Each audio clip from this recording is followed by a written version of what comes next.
Thank you so much, Ireland. Peace talks aimed at ending Sudan's shattering civil war continued in Switzerland on Thursday.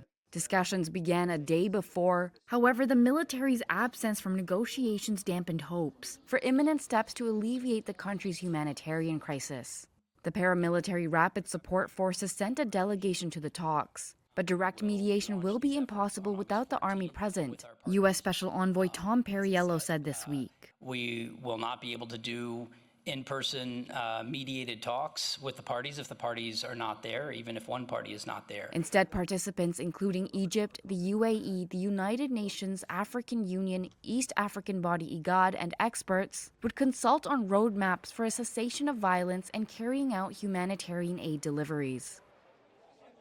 The army has said its absence from the talks arises from the failure to implement previous U.S. and Saudi-brokered commitments to pull combatants out of civil areas and facilitate aid deliveries.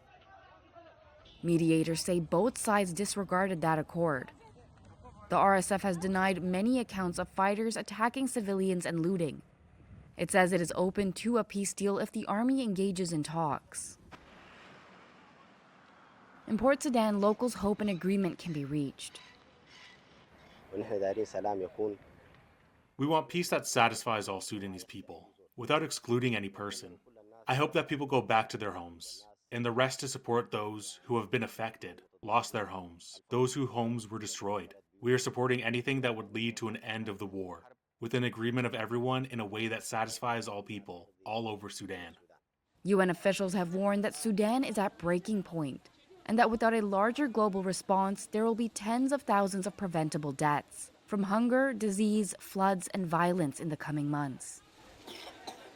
The war erupted in April 2023 amid disputes over how to integrate the army and RSF as part of a transition from military rule to free elections.